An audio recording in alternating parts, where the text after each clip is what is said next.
Hey everyone, welcome back to another video, and thank you all for 78,000 of you. Wow, I am absolutely blown away, and thank you all so much for continuing to support me and this show. And I know so many of you asked me in the comment section, Jay, can you please make these Woke Dingbat shirts available? Because I was definitely getting my own one. And so that's exactly what I've done. Now, I know some of my UK friends, it would cost an absolute fortune for you guys to be able to afford this shirt. I really do apologize. I honestly, it's not me. If it was me, then I would make it free for all of you. I really would. But the manufacturing costs alone, they are really extreme. So if you can, in the UK, afford a Work Dingbat t-shirt for yourself, then please consider getting one. If you can't, that's okay too. I will try my best.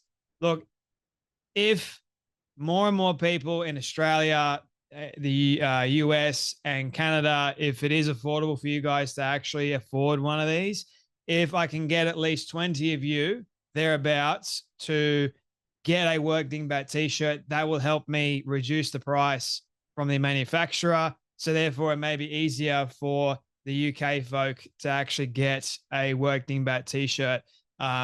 And if you can afford it, fantastic. And if you can't, that's okay, because I'll keep these going until you guys are able to afford it. And in the meantime, if you guys are able to afford it and help those that can't, we'll just bring down the price, because the more people that do order it, manufacturing goes, all right, more people are ordering it, so we'll bring down the manufacturing costs. I don't make any money, if anything, at all on these. It's not about that at all. But you can get your own Woke Dingbat shirt if you want.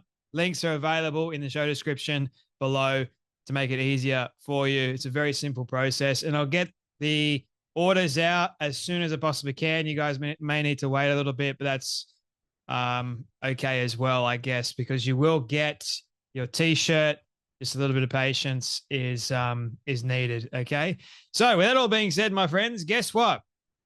The title of my last video that I made about Disney's Snow White being the best live action version seemed to get a little, like, a few people's goat. They didn't really like the title so much because they thought it was dishonest. I know it wasn't my title. Believe it or not, it was the mainstream media's title. I was just using it and it seemed to work.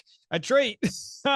And also, believe it or not, ladies and gentlemen, Snow White is flopping big time. We already knew that it would flop, and it is doing pretty terrible at the moment with the critics. The mainstream media tried to hype it up as best they possibly could and say, you know, this is going to be the best live action remake of all time. You know, like, Disney has outdone themselves. They've been shining. Rachel Zegler is amazing in this, even though it's been marred with so much controversy from the right-leaning individuals, you know, all that sort of stuff, you know.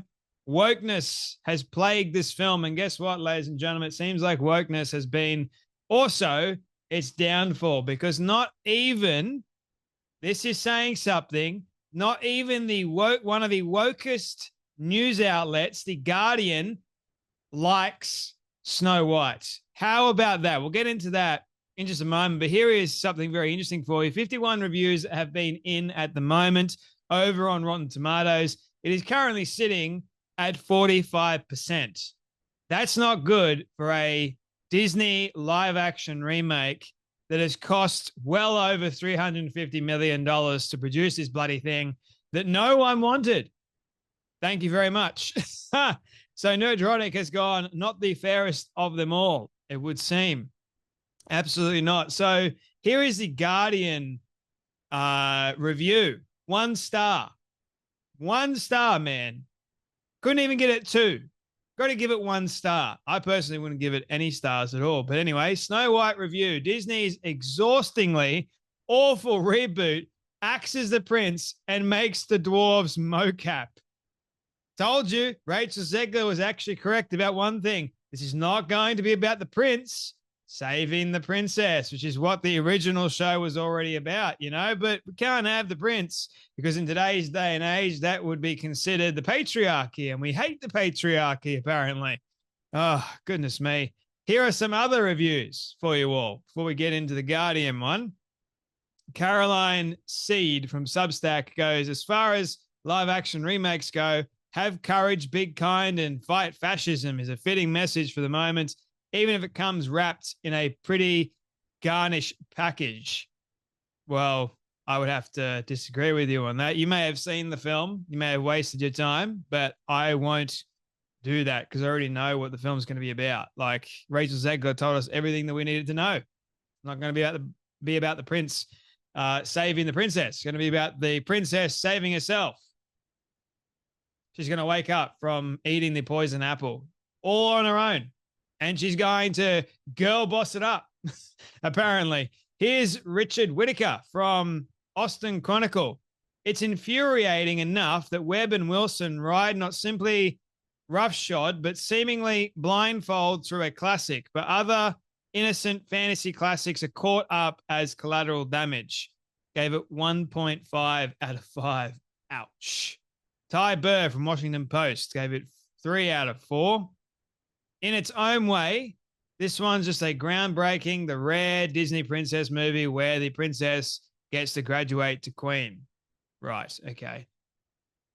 So we're going back to the Guardian article with some tiresome pseudo-progressive additions that tie the whole thing in knots. This is a waste of estimable entertainers like Rachel Zegler and Gal Gadot. That title is just a description of the page on which new Hollywood ideas get written. Here is a pointless new live-action musical version of a Snow White myth, a kind of unwicked, approach to the story and a merch-enabling money machine, where other movies are playfully reimagining the backstories of famous villains. This one plays it straight, but with carefully curated revisionist tweaks. Of course, can't forget those, can we? These are all too obvious, agonizing, and backlash second-guessing. But knowing that at some basic level, the brand identity has to be kept pristine.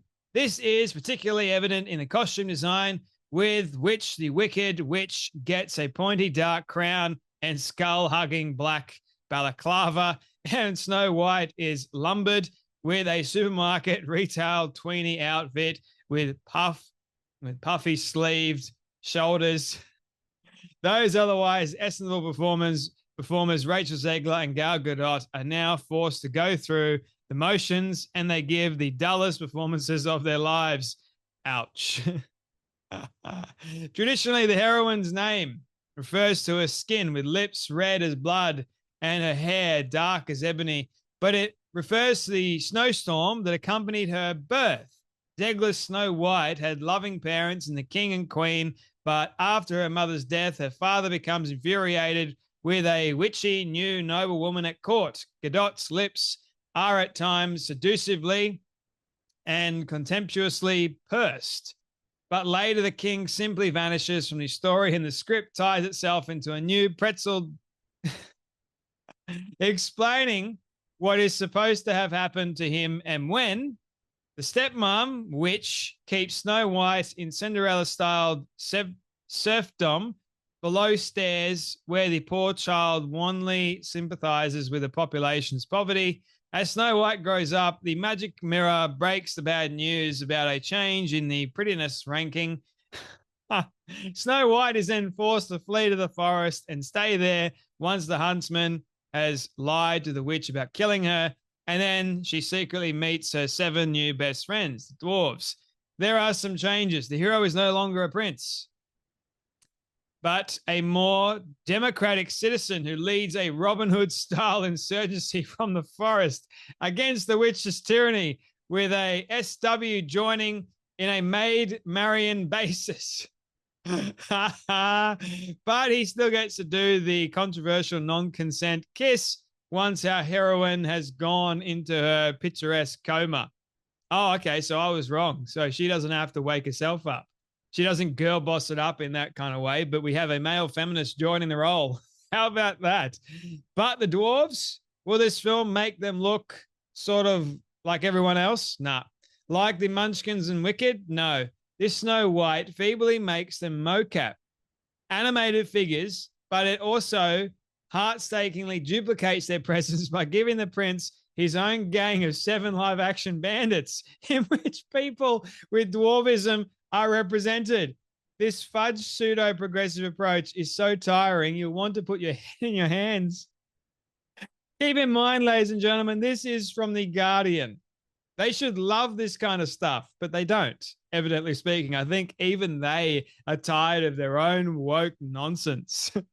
Admittedly, the basic story has a strangeness of its own. The Wicked Queen tries to kill Snow White by getting the huntsman to stab her, and then tries again by feeding her a poisoned apple with which has an antidote in the form of a true love's kiss. Yeah, okay. So I want to really kill Snow White, so I'm going to give a little bit of a way out, an antidote to all this. Like, if you really wanted her dead, you wouldn't put any antidote at all. Like, she would just die.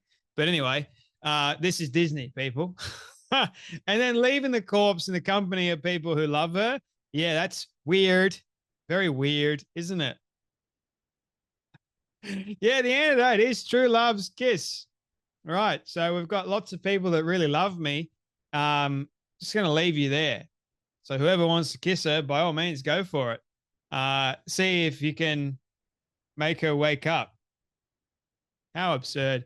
This new Snow White has one or two nice musical moments, but it's basically in the unhappy tradition of revisionist light reboots Mirror Mirror and Snow White and the Huntsman with Julia Roberts and Charlize Theron, respectively, at The Witch and the equally ropey prequel The Huntsman Winter's War. Hollywood could, in theory, reinvent Snow White with some passion. Instead, the only decent revival has been Pablo Berger's surrealist Blancavis from 2013. This feels like a very hard day's work in the IP diamond mind. Oh boy, oh boy. That review actually made me laugh because, again, it is from The Guardian. You don't expect this kind of stuff from The Guardian. You expect, like, if it's a woke piece of dog shit, you expect The Guardian to praise it up and go, yeah, I love this. But even The Guardian's just like, nah, this is actual shit. I'm sick of it. Let's dismantle it as quickly as we possibly can.